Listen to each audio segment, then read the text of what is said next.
Is it a good time to sell your house, or should you wait until next year? I want to share a specific strategy with you that will allow you to get the highest price when you sell, but also lock into a lower mortgage payment when you buy. This strategy gives you the best of both worlds. I'll admit this video is a little long, but I wanted to be as informative as possible. By the way, I'm a licensed realtor here in the Richmond, Virginia area. Even if you choose not to work with me and work with another agent, here's my honest advice for 2023. All right, let's get started. This might surprise a lot of people, but based on recent sales data, here's the truth about selling your home in 2023. I've narrowed it down to the 3 things you need to know before listing your home for sale. I'll be honest, the first is bad news, but the second 2 are good news. I'll start with the bad news, but keep watching all the way to the end of this video because points number 2 and number 3 are actually good news. Number 1, the bad news is that interest rates are still really stinking high. There are 3 dates you need to keep in mind if you're thinking of selling your house this year. September 19th and 20th, October 31st and November 1st, and December 12th and 13th. These are the official dates that the Federal Reserve is meeting to discuss either raising or lowering interest rates. Now, I don't have a crystal ball, but it's safe to say rates will remain high for at least the next 6 months. This is actually an opportunity, and here's why. Normally, people think about low interest rates as being great for buyers, not sellers, because it makes the monthly mortgage payment cheaper.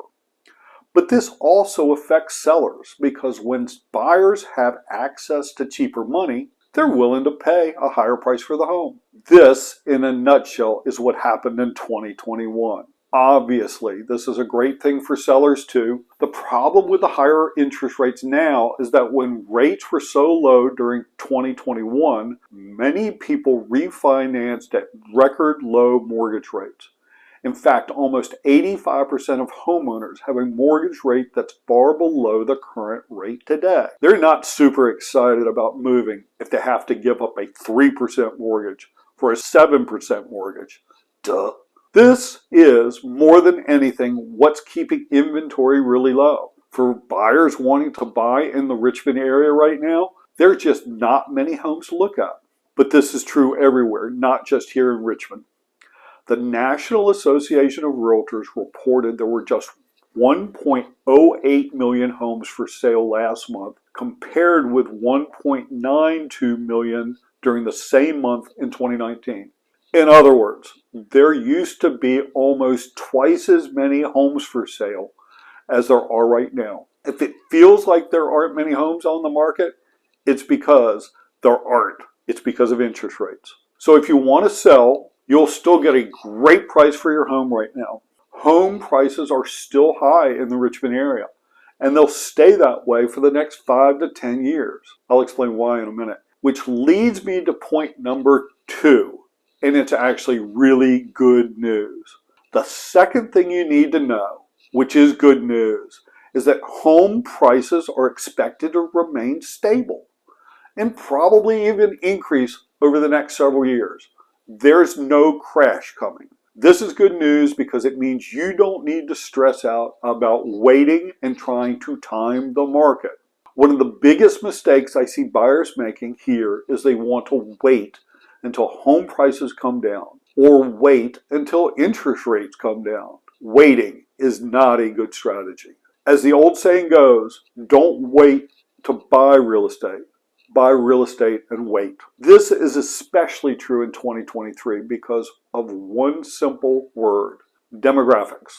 The largest generation in American history, millennials, are reaching peak home buying age this year. This ensures there will be strong, consistent demand for homes for at least the next 5 to 10 years. In other words, prices are not coming down. Even when mortgage rates come down, as they're expected to in 2024, home prices will not come down in any major way. If anything, home prices will probably increase in 2024. This is why you shouldn't wait, because you'll probably pay a higher price. When interest rates became cheaper, people will have more purchasing power, and this will bid up the prices of the homes. I fully expect to see crazy multiple offer situations again in 2024 when mortgage rates come down. Unfortunately, it will probably feel like 2021 all over again. Which brings me to the third point. The third thing to know is a specific prediction for 2024. Interest rates will come down, but competition will go up for homes. This means it could be even harder to buy a house next year than it is this year, even though the rates could be lower. This is because there will be more competition next year.